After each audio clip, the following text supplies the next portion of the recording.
Senhoras e senhores deputados, senhores membros do Governo, caras amigas e caros amigos, é uma honra e um prazer muito especial estar aqui, por circunstâncias de impedimento do Sr. Presidente da Assembleia da República, que, não podendo estar presente, me encarregou de aqui o substituir.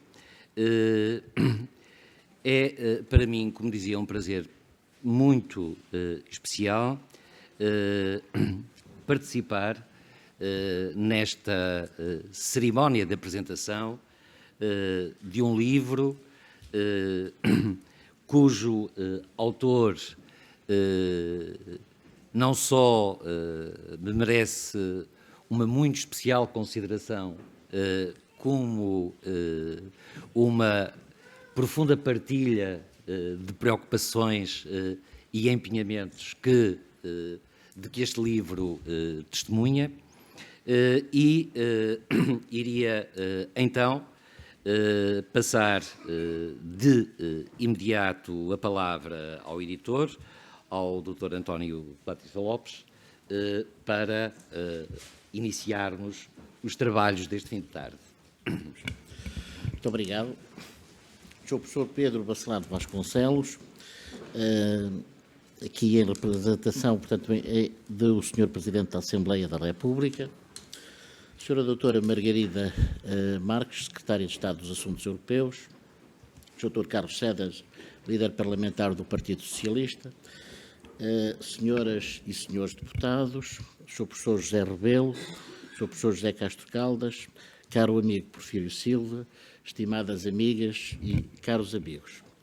Começo naturalmente por agradecer a vossa presença nesta sessão de lançamento deste novo trabalho do nosso amigo Porfírio Silva, e agora à esquerda, e um agradecimento especial para o Sr. Professor José Rebelo, o Sr. Professor José Castro Caldas, que nos irão fazer a apresentação da obra e com o brilhantismo que tem, ajudar, portanto, a uma melhor leitura ainda, portanto, deste excelente trabalho do Porfírio Silva, a quem naturalmente agradeço o facto de nos ter confiado a publicação deste trabalho. Tive o gosto de, em 2011, publicar o livro Das Sociedades Humanas às Sociedades Artificiais, e foi com enorme prazer que recebi aqui há algum tempo a proposta de publicação deste trabalho. Tenho acompanhado a reflexão que o Porfírio Silva tem feito ao longo dos anos.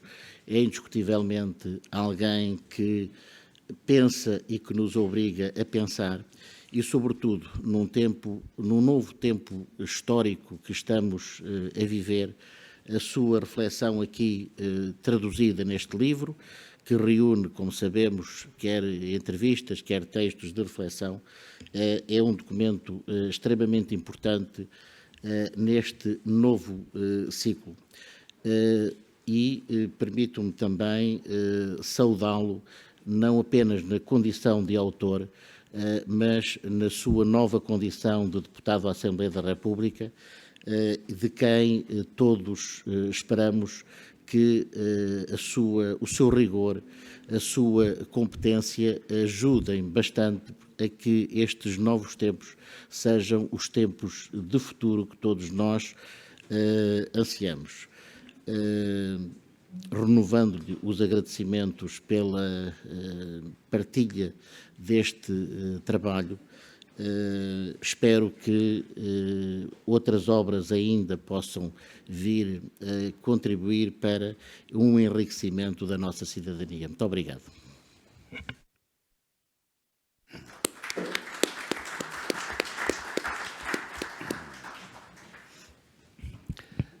Muito obrigado, Sr. Dr. António Batista Lopes. E agora, esquerda, o desafio ou a pergunta que o autor formula e que adquire um significado muito especial quando é formulada precisamente nesta casa e por um seu membro. O Sr. Professor José Castro Caldas quer iniciar a sua intervenção.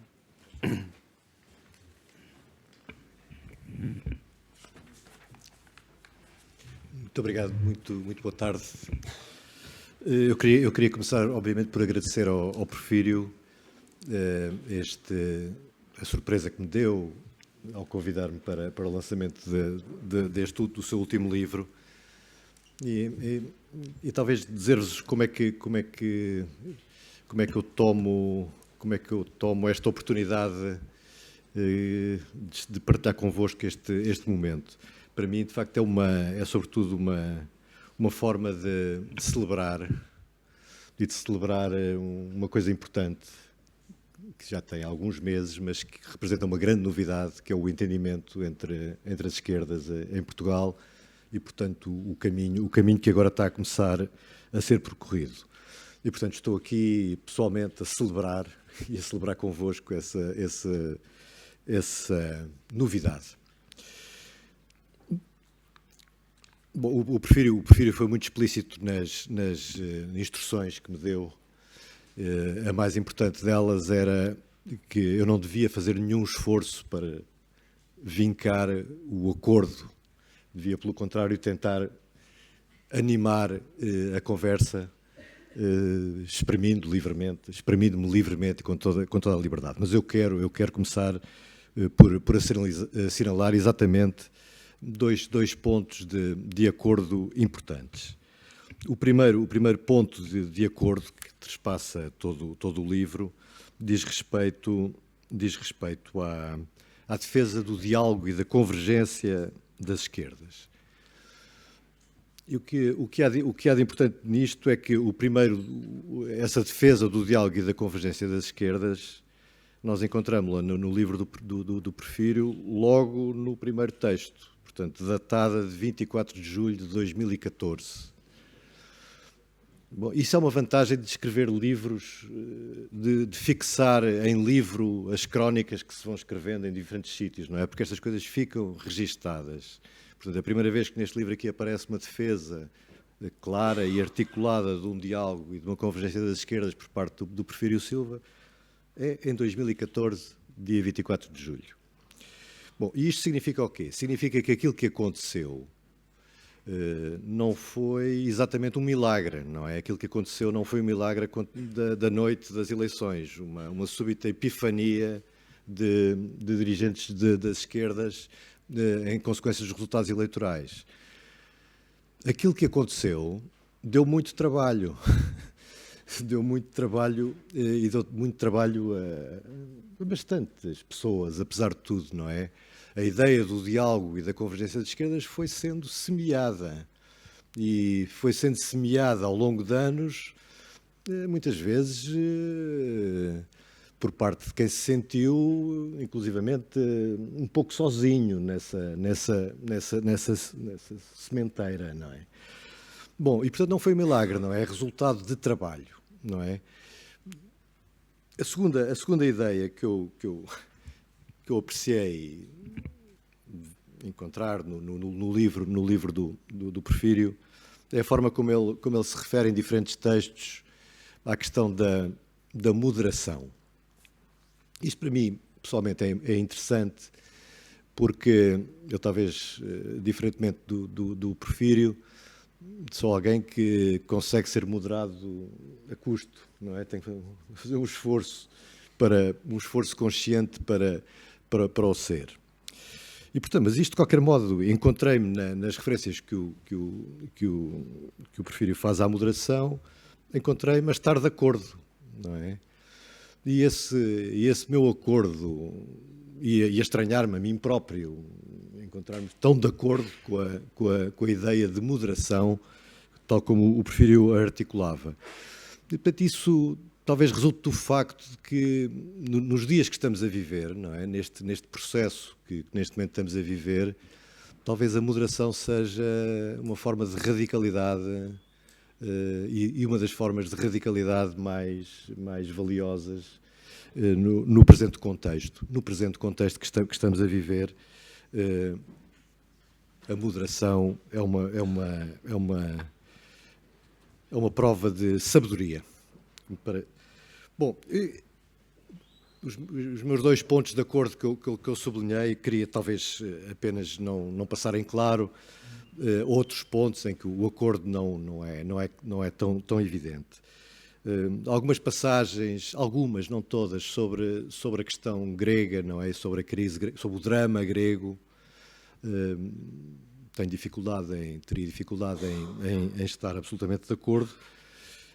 Algumas passagens acerca do programa eleitoral do PS e a forma como é feita a defesa de algumas das propostas contidas nesse programa, relativamente às quais eu estaria em desacordo. Naturalmente aqui também encontramos em alguma divergência, mas isso não é o importante. Eu queria, para seguir à risca as instruções que o Porfírio me deu, de qualquer modo, acabar estas palavras selecionando um ponto de desacordo e perdendo aí mais algum tempo. Provavelmente é um ponto de desacordo absolutamente secundário, se calhar até nem existe, mas dá-me pretexto para partilhar convosco alguma preocupação e algumas ideias no que diz respeito à caminhada deste diálogo das esquerdas daqui para a frente. E encontrei na página 143, já no fim, não é? Já no fim uma frase em que o Porfírio diz: sabemos desde o princípio do processo de diálogo, portanto, que há pontos que são importantes para os outros partidos e condições sobre as quais não vamos estar de acordo. Até aqui tudo bem? Ao que segue a frase, nem sequer vale a pena discuti-los. O meu ponto é a questão do nem sequer vale a pena discuti-los, os pontos de desacordo entre as esquerdas. E porquê é que eu trago esta questão para aqui? É porque a percepção, na realidade, que tenho é, se nós começarmos a enumerar aquilo que se convencionou serem pontos de desacordo entre as esquerdas, e é fácil fazer um exercício rápido, não é? No topo da tabela há de aparecer a questão do tratado orçamental, a seguir há de aparecer a questão da reestruturação da dívida, eventualmente em terceiro lugar há de aparecer a questão do euro, e em último lugar da própria União Europeia. E eu já não estou sequer a falar da questão que me parece justamente dispensável, que é a questão da NATO, não é? É uma não questão que não vale a pena falar acerca dela. Mas o meu ponto é o seguinte, o meu ponto é que me parece que vale a pena discuti-los. Vale a pena discuti-los neste sentido, não no sentido em que não me parece que seja claro, neste momento, quais são os reais desacordos em torno de questões tão importantes como estas. Eu queria dar um exemplo do Tratado Orçamental, por exemplo. A questão basicamente é esta, que na imprensa a questão vem resumida nestes termos, não é? O PS está de acordo com o Tratado Orçamental, as outras esquerdas estão contra o Tratado Orçamental. Ora, eu parece-me que isto não é assim, não é? Isto não é assim. E não é assim, e o que falta, e aquilo que uma discussão eventualmente pode revelar, é que uma coisa é subscrever o Tratado Orçamental no seu sentido, no seu conteúdo, e, portanto, estar de acordo nesse sentido em que... outra coisa é ter a consciência de que ele existe e que a sua própria existência cria um problema. E, portanto, relativamente ao Tratado Orçamental, a minha pergunta é exatamente em que é que as esquerdas não estão de acordo. Eu não me parece que esse desacordo exista na substância do Tratado Orçamental. Aliás, e creio que isso ficou muito claro numa entrevista outro dia do próprio Primeiro-Ministro, António Costa, não é? Que relativamente à substância do Tratado Orçamental vinha uma posição bastante clara, não é? Bom, e portanto a coisa talvez se resuma, outro dia vi o professor Novaes dizer isto muito bem, não é? nós para respeitarmos um tratado, não é? Para termos razões para respeitar um tratado, não temos propriamente que amar o tratado, não é? Existem outras razões para respeitar tratados que não sejam propriamente o amor pela substância desse tratado. Bom, e portanto, uma discussão entre as esquerdas, que me parece, sobre estes temas que à primeira vista podem parecer fraturantes, acho que teriam a virtualidade de mostrar que os desacordos podem não ser tão fundamentais como à partida são representados no espaço público. E é importante clarificá-los, não é? Porque ter a noção de que entre as esquerdas existe um desacordo quanto à substância do tratado orçamental é importante, porque estabelece um quadro para a negociação de Portugal com a União Europeia em torno do futuro desse tratado, que esperemos que não seja longo, não é? E pode não ser longo, efetivamente, pode não ser efetivamente longo. Bom, algo muito semelhante se coloca relativamente ao próprio euro, não é? Que eventualmente será uma discussão mais difícil, não é? O Partido Comunista e o Bloco de Esquerda estão contra o euro, o Partido Socialista está a favor do euro, o que vem nos jornais, não é? Mas isto será assim? Isto será assim? Quer dizer, se nós fizermos a pergunta noutros termos relativamente à arquitetura da moeda única, existe efetivamente um amor por essa arquitetura por parte de alguns partidos de esquerda, não é? Parece-me efetivamente não é esse o caso também, mais uma vez não é esse o caso. E, portanto, um debate o que haverá é perspectivas diferentes acerca de lidar com a realidade que é a existência de uma moeda única e a pertença de Portugal a essa moeda única. Bom, e poderia continuar com exemplos relativamente à reestruturação da dívida. Certamente não me parece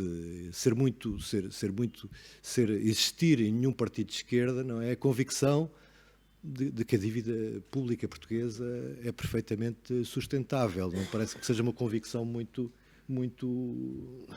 Portanto, relativamente à sustentabilidade da dívida propriamente dita, não parece ser essa aí que reside qualquer desacordo. Haverá desacordo noutros aspectos, como lidar com o problema, como suscitar a questão, Bom, mas tudo isso, para estes acordos e desacordos se tornarem claros, não é? É preciso que sejam discutidos, não é? Portanto, eu admito que o espaço, que essa discussão tem que ser feita de forma moderada, isto é, essa discussão não pode ser de modo nenhum pretexto para a criação de dificuldades. Isso exigiria, porventura, a existência de fóruns de debate destas questões relativamente circunscritos a espaços de cidadania que não propriamente a Assembleia da República, mas esses espaços não existem. Esses espaços de cidadania em que as diferentes esquerdas se encontrem para discutir todas as questões, inclusivamente aquelas que parecem ser as mais difíceis, pura e simplesmente não existem. E, portanto, neste diálogo das esquerdas que se traduziu nesta solução política que hoje temos, parece-me estar incompleto, no sentido em que falta complementar essa caminhada com a criação de um espaço de cidadania em que, efetivamente, as várias esquerdas, as várias pessoas de esquerda, as várias perspectivas de esquerda, os vários cidadãos de esquerda, possam discutir conjuntamente todas as questões, inclusive as mais difíceis, com moderação e respeito, mas discuti-las, não as varrer para debaixo do tapete, não é? Porque elas estão lá. Bom, e era este um pouco o meu apelo. Esta sala talvez seja um pouco a antevisão desse espaço de cidadania para o debate de todas as questões, inclusivamente as mais difíceis. E eu ficava por aqui. Obrigado.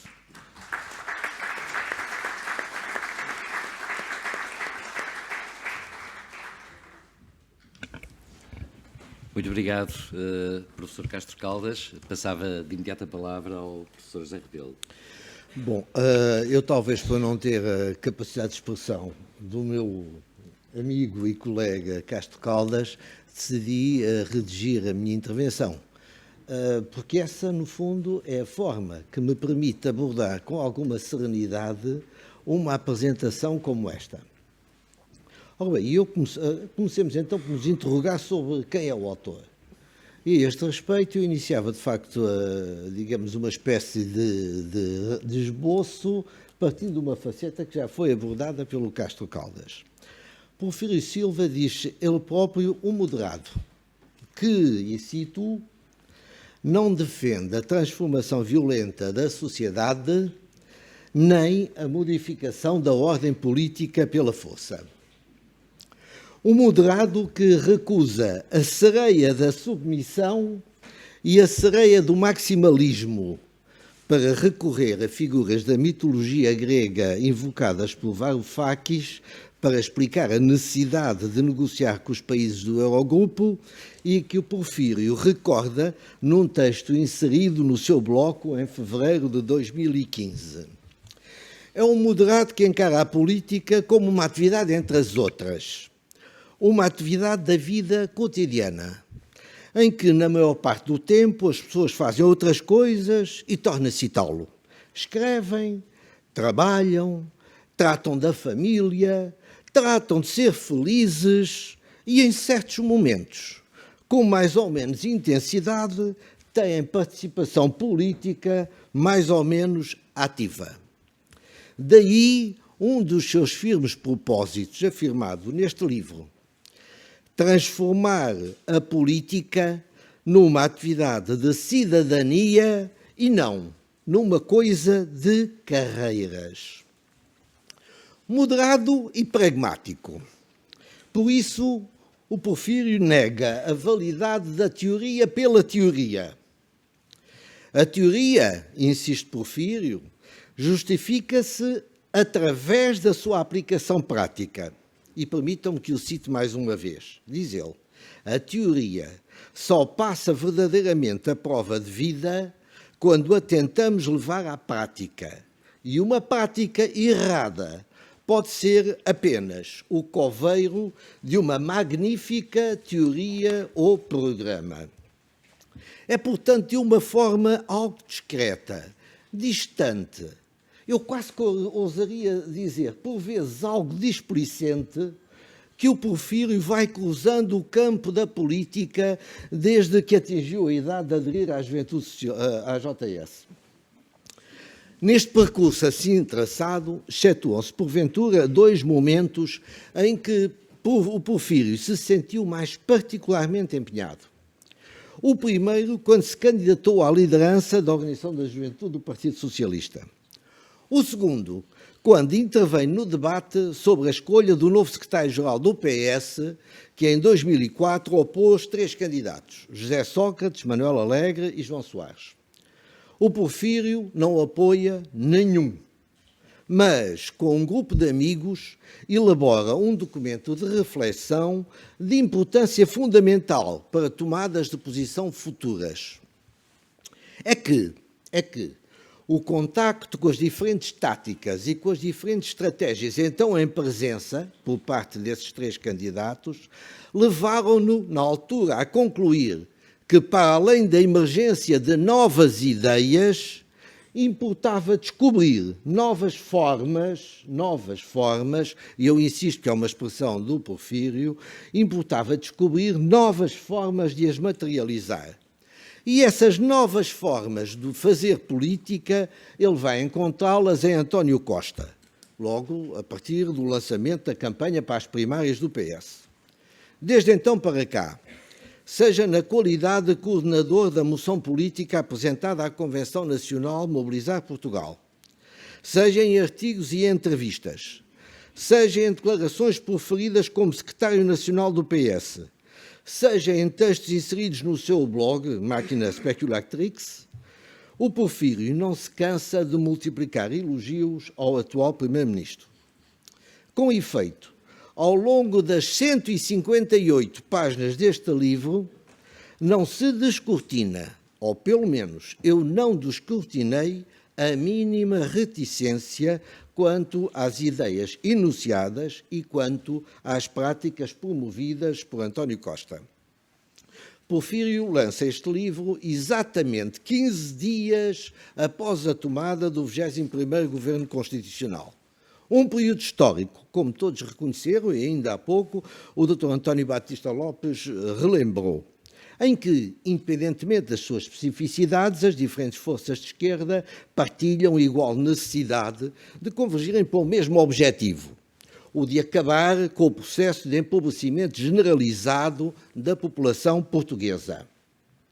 Escreve Porfírio no seu blog: não é bom para a democracia que haja uma fatia do eleitorado que há décadas de democracia constitucional nunca tenha sido envolvida numa solução para governar o país.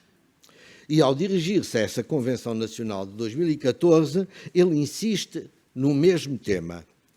Nada pode servir, afirma ele, para justificar a exclusão sistemática de certos partidos da responsabilidade de governar. E acrescenta: é na sua pluralidade que o Parlamento representa o país e não há qualquer razão para o PS ignorar as aspirações dos eleitores representados pelos partidos que no Parlamento se sentam à sua esquerda.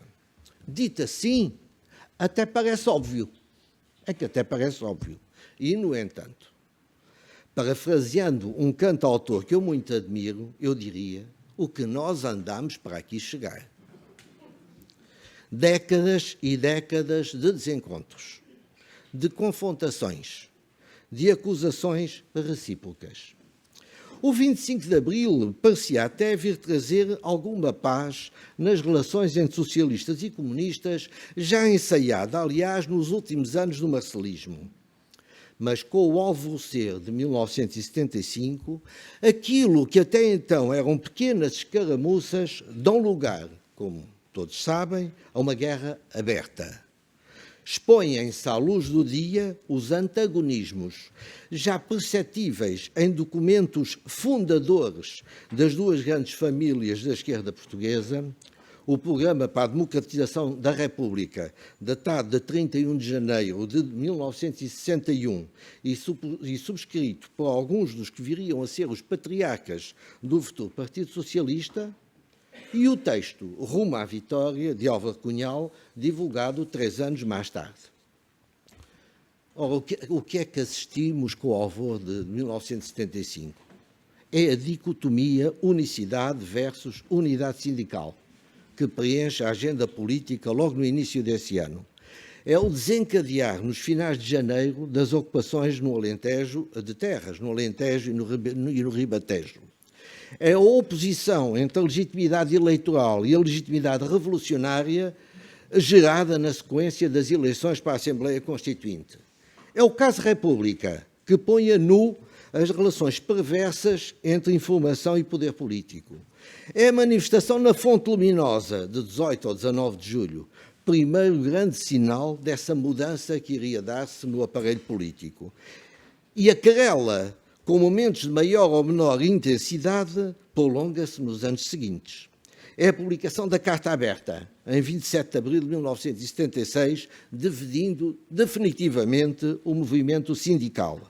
É a rejeição da moção de confiança apresentada por Mário Soares à Assembleia da República em 6 de dezembro de 1977, com a concomitante queda do governo por ele dirigido. A história não se faz. A história vai-se fazendo. E a história dirá qual a parte que coube a cada um dos partidos, comunista e socialista, nesta espécie de desafio interminável que eu também acompanhei, na altura, como enviado especial e como correspondente do jornal francês Le Monde. A história dirá o que prevaleceu em cada momento na tática e na estratégia do Partido Comunista Português. Se a conquista do poder, se a necessidade de romper o espartilho formado pelo PS e pelas forças aglutinadas em seu redor, por um lado, e pelo autodesignado poder popular, por outro. A história dirá quem foi o grande derrotado do 25 de novembro, se Brezhnev, se Kissinger. E agora a esquerda? É o título do livro lançado hoje. É a interrogação formulada por Porfírio na máquina Speculatrix 3 dias após as eleições legislativas. Agora é tempo, respigando frases e expressões do autor, de acabar com o sectarismo à esquerda, de acabar com a retórica da agressividade, de, por contraponto ao arco da governação, investir na consolidação do arco da responsabilidade. Aqueles que acusam o governo PS e os partidos que o apoiam de trocarem a concertação social pelo verdito parlamentar, responde Porfírio numa entrevista ao Diário de Notícias com data de junho de 2015. Diz ele: queremos outro papel dos sindicatos, das confederações sindicais. Queremos relançar a negociação coletiva e o diálogo social. 6 meses antes, já ele denunciara, através do seu bloco, propósitos atribuídos ao primeiro-ministro italiano Matteo Renzi, que estaria na disposição de afastar os sindicatos da discussão da legislação sobre o trabalho. Segundo as notícias então veiculadas, Renzi teria dito: se os sindicatos querem negociar, então façam-se eleger para o Parlamento.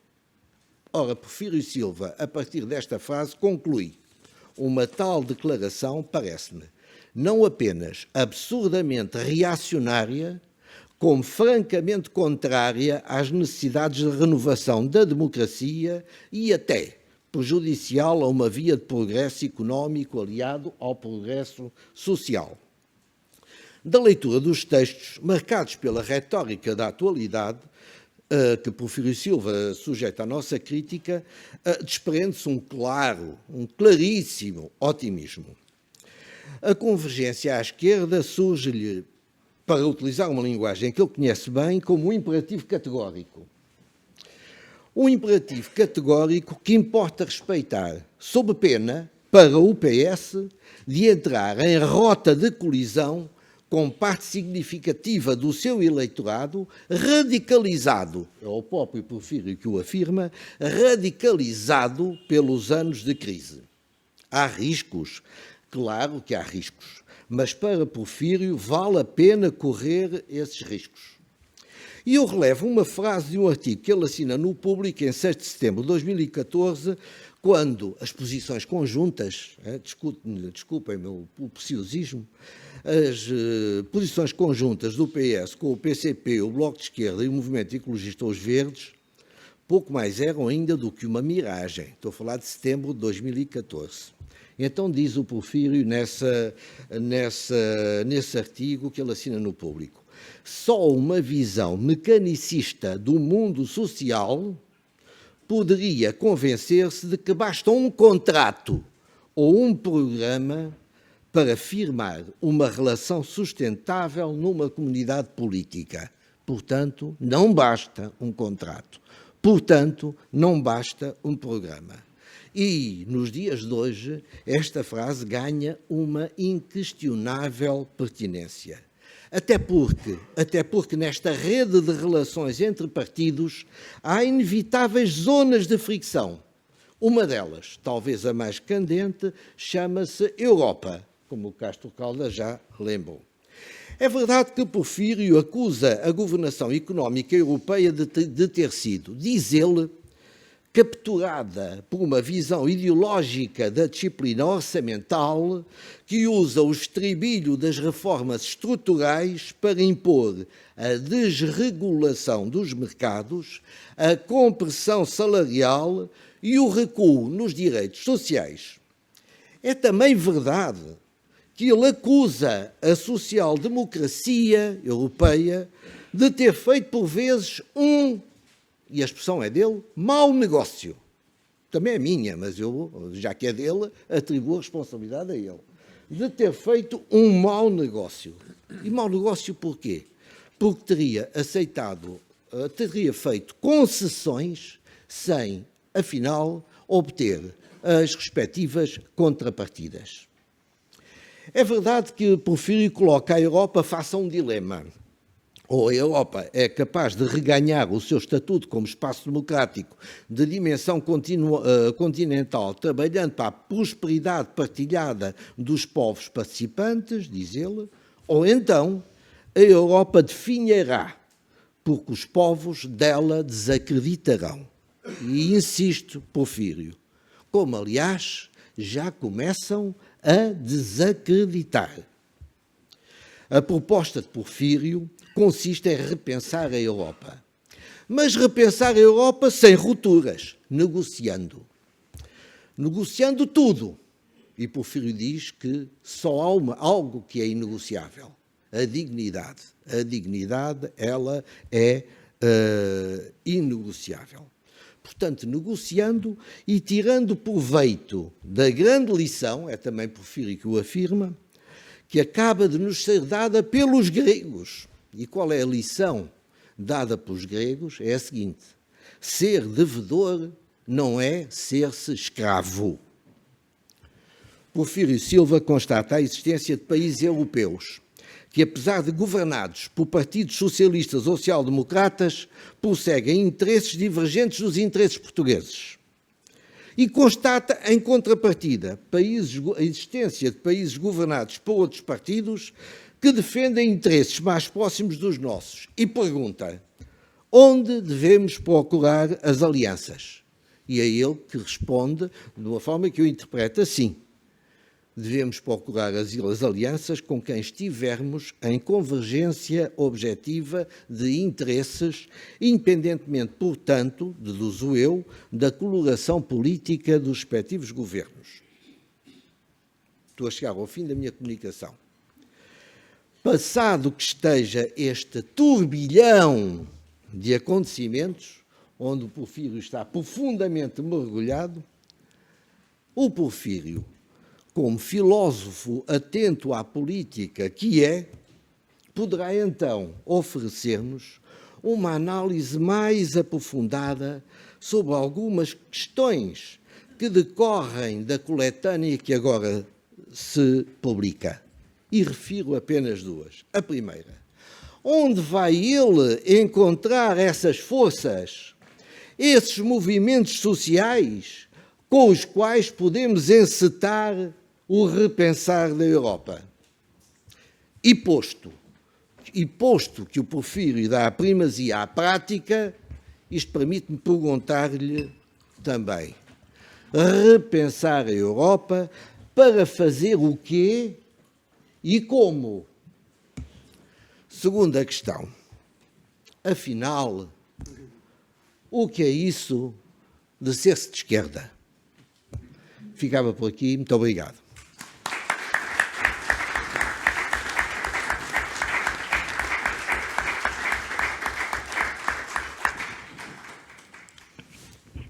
Muito obrigado, professor José Rebelo. Temos aqui já um acervo de questões que nos levariam pela noite dentro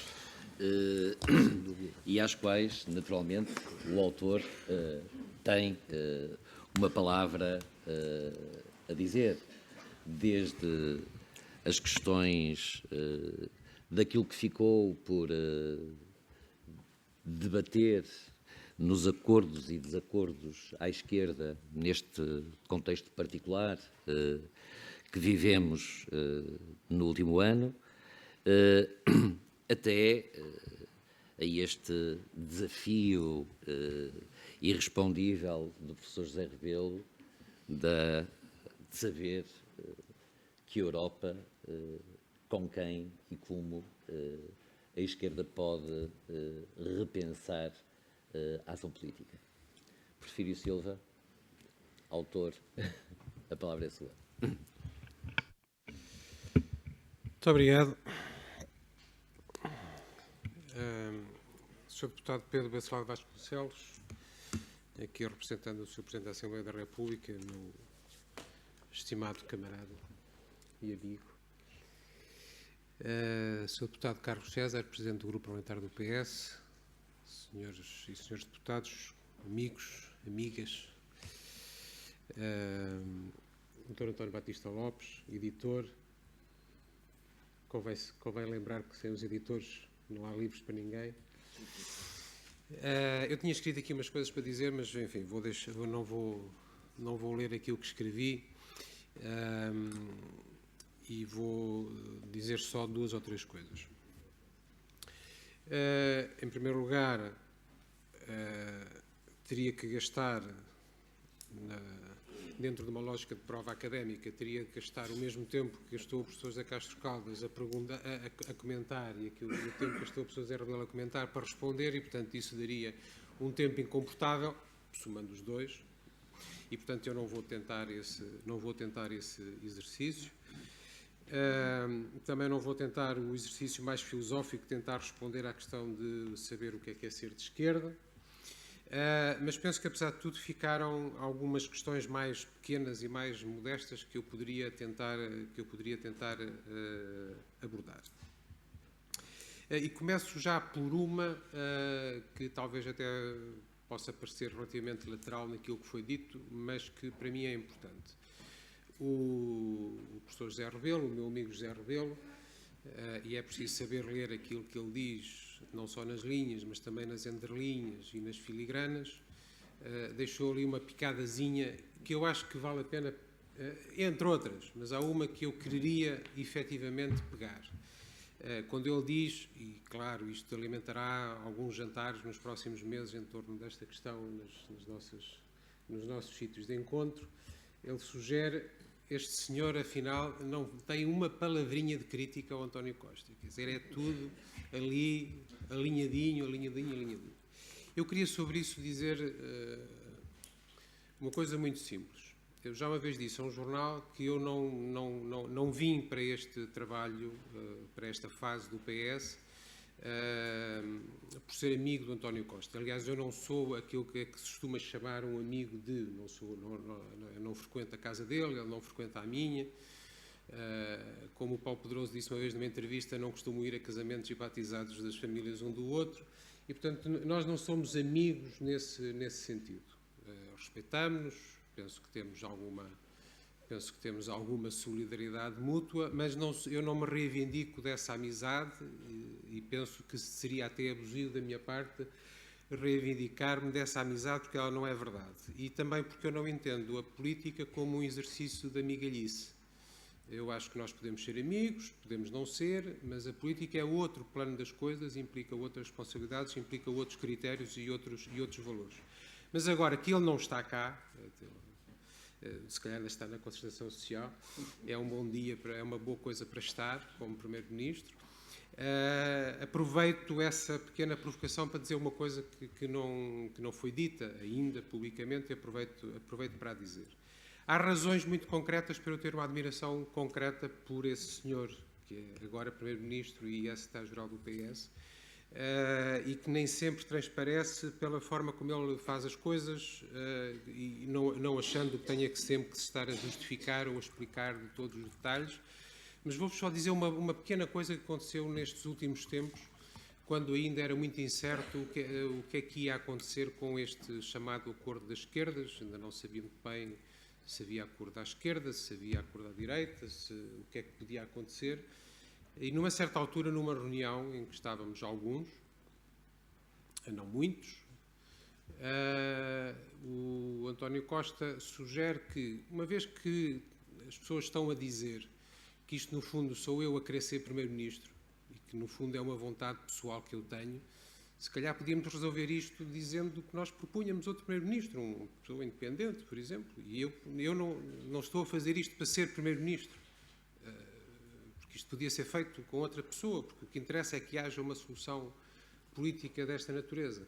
E claro, todos estávamos à volta da mesa, nem penses nisso, quer dizer, não andamos nisto para fazer uma coisa que se anda a pensar há tanto tempo e porque acreditamos que a pessoa correta para fazer esse trabalho és tu, e tu agora dizes que podia ser outro. Não, esquece isso, não voltes a falar nesse assunto. E não se voltou a falar nesse assunto, tanto quanto eu saiba, não sei que tinha sido falado noutros fóruns, mas isto para mim revela uma coisa muito importante. É uma pessoa que em meu entender, não abdica da compreensão do seu papel nos processos, e isso é importante, porque as falsas humildades são coisas que realmente não dão jeito nenhum, em lado nenhum, onde as responsabilidades são grandes, mas, em meu entender, é uma pessoa que sempre põe aquilo que acha que deve ser feito e a solução que acha que é a solução correta àquilo que poderia ser o seu próprio interesse pessoal. E isso, para mim, é muito importante. E é importante para todas as pessoas que enfim, que entendem que a vida tem vários planos e nós não podemos confundir os planos uns com os outros. E, portanto, eu aceitei essa tua observação como uma pequena alfinetada, que eu poderia fazer de conta que não tinha sido dada, e depois falávamos disso noutra altura, mas achei que já que estamos aqui, acho que isso merecia esta referência. O José Castro Caldas disse aqui uma coisa que eu registrei, é uma frase que eu daqui a bocadinho já vou pôr no Facebook. Que dizia ele, a moderação, eu faço sempre assim umas adaptações, que é para ficar a frase mais composta, a moderação é agora uma das formas de radicalidade mais valiosas de uma prova de sabedoria. Eu ficava só para a primeira parte, a moderação é agora uma das formas de radicalidade mais valiosas. Eu penso que isso é muito importante. Eu penso que isso é muito importante, não só porque isso há de permitir, penso eu, um certo entendimento da moderação, há de permitir que se consigam encontrar espaços de cidadania à esquerda, mas não só à esquerda, que se consiga encontrar no espaço político português diversos espaços de cidadania onde a moderação radical, ou seja, a moderação que não é respeitinho, a moderação que não é meias palavras, a moderação que não é cobardia, a moderação que não é evitar tocar os assuntos que devem ser tocados, mas a moderação que é saber colocar as questões no plano correto, no plano das ideias e no plano das concretizações, no plano das consequências, no plano das razões e no plano daquilo que interessa efetivamente em cada momento. Eu acho que isso é muito importante. E isso liga-se com outra coisa que tu disseste. E na realidade, eu penso que tu tens razão quando dizes que o Tratado Orçamental, a restauração da dívida, o euro, a União Europeia, são coisas que vale a pena discutir. Eu também acho que são coisas que vale a pena discutir. Também acho que, se calhar, as diferenças, não é que não sejam tão grandes como se diz, se calhar não são exatamente aquelas diferenças que se dizem que são as diferenças, porque, se calhar, as diferenças não são exatamente aquelas que se diz facilmente que são. Agora, há outras coisas que eu vejo que, se calhar, não vale muito a pena estar a discutir todos os dias. Eu publico todos os anos, no dia 9 de novembro, um post no meu blog, que é sempre igual, nesse dia, só muda uma coisa, que é o número, e que é o dia que comemora a abertura do Muro de Berlim.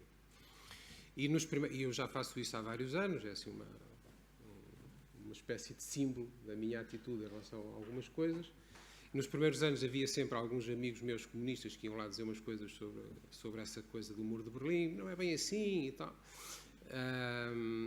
E depois deixaram de dizer, porque acharam que já não valia a pena, porque eu escrevia a mesma coisa todos os anos.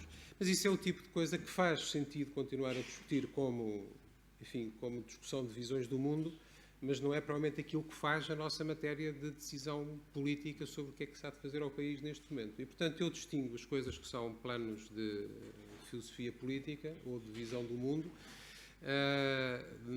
nas quais provavelmente não vamos convergir rapidamente muitos dos que andamos pelos partidos e pelos movimentos de esquerda neste momento, mas sim, há coisas que faz sentido discutir, porque são coisas nas quais as divergências têm implicações naquilo que nós podemos fazer, naquilo que nós conseguimos fazer, naquilo que nós queremos fazer, e isso é efetivamente mais produtivo. Agora, para não vos cansar e para terminar, só para dizer uma coisa muito simples e que é uma parcial exegese do título "E agora a esquerda".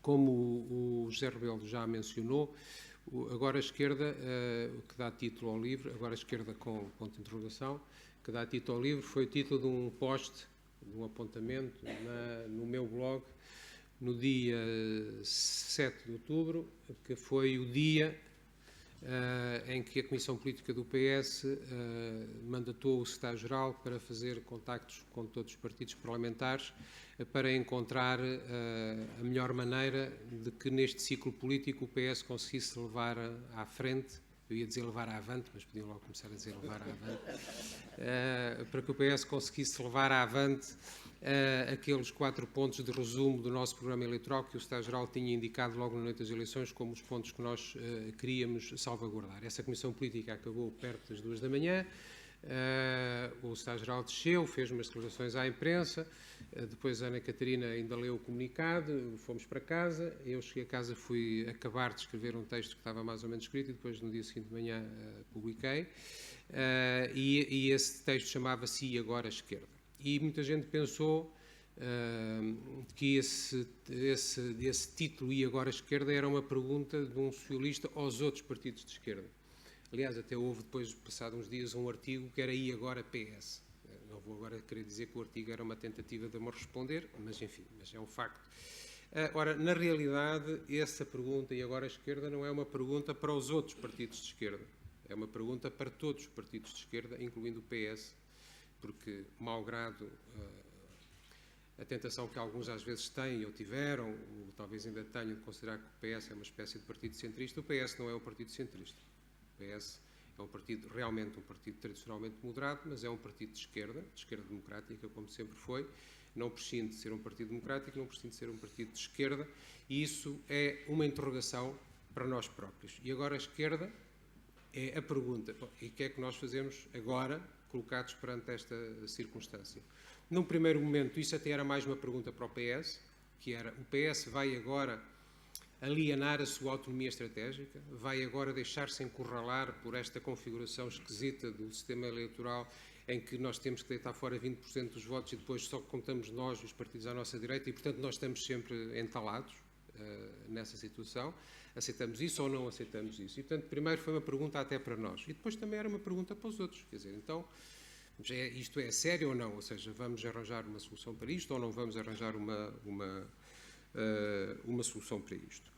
E depois, e vou dizer isto porque foram escritas algumas coisas nos últimos dias que até são simpáticas para mim, mas não são completamente rigorosas, é preciso dizer claramente que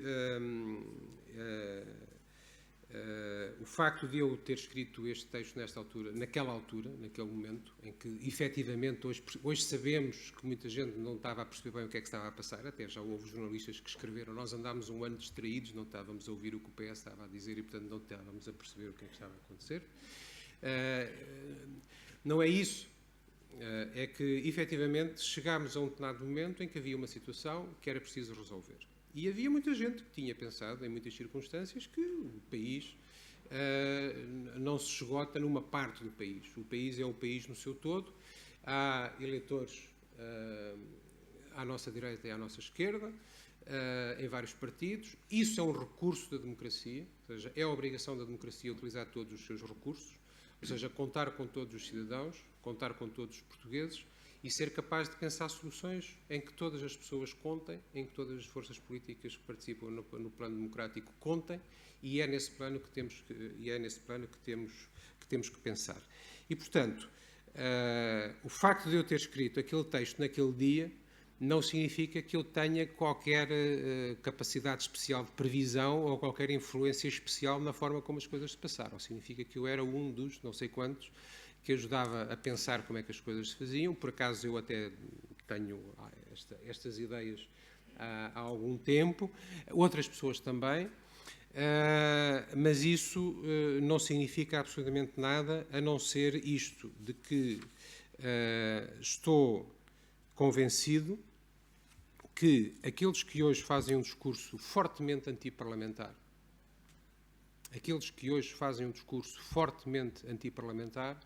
não estão a fazer o trabalho de aprofundamento da democracia que nós sempre precisamos.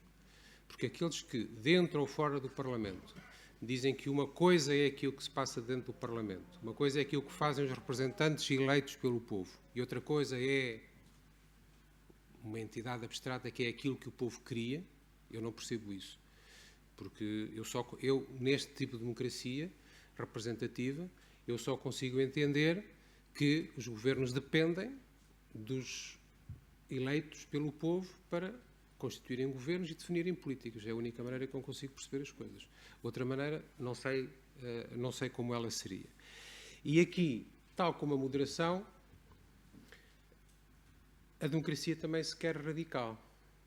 Ou seja, não radical por ser extrema ou por ter meios extremos, mas por não fugir às suas responsabilidades. O agora esquerda é um desafio a nós todos para não deixarmos de assumir as nossas responsabilidades. É claro que este texto fecha no momento em que acabou uma etapa. Está tudo por fazer, como sempre na vida. As coisas só existem depois de serem feitas. E o mais interessante, o mais desafiante, aquilo onde realmente as coisas se jogam, está aí por fazer. E a partir daí é uma pergunta. E agora a esquerda, foi feita num determinado momento, espero que continuemos a consegui-la fazer nos tempos que aí vêm. Uma última palavra, e só mesmo uma última palavra. A renovação do espaço democrático é também uma renovação do espaço da cidadania. E alguns que aqui estão sabem que eu há muitos anos que não fazia política ativa, cotidiana, todos os dias, enfim, há umas décadas, faço há ano e pouco, e das coisas que esta experiência me deixa mais preocupado é a noção de que realmente não é fácil compatibilizar aquilo que o Zé Rebelo dizia, que é as pessoas terem diversas vidas e também fazerem política. Isso não é normalmente fácil, não é normalmente simples, até constato que isso é até bastante complicado fazer essa compatibilização, e essa é uma das coisas que também me preocupam, porque a inclusão democrática, ou seja, que haja mais gente a participar nas decisões, nas deliberações, a pensar aquilo que é de todos, a pensar aquilo que é da comunidade política, é muito importante para que a política subsista como política democrática. Eu penso que a resposta à questão "e agora a esquerda" também é: seremos ou não seremos capazes de fazer com que este processo seja um processo de mais inclusão democrática, de mais gente a interessar-se pela questão política, de mais gente a discutir quais são as soluções boas e quais são as soluções menos boas e como é que podemos chegar lá.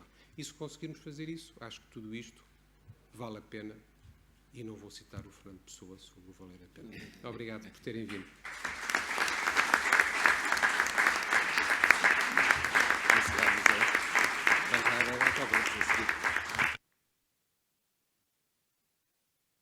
Bom, resta-nos agradecer ao Porfírio Silva este contributo, esta reflexão, este princípio de uma síntese que vai animar as nossas discussões por muitos e bons tempos. Muito obrigado, Porfírio. Muitos parabéns uma vez mais.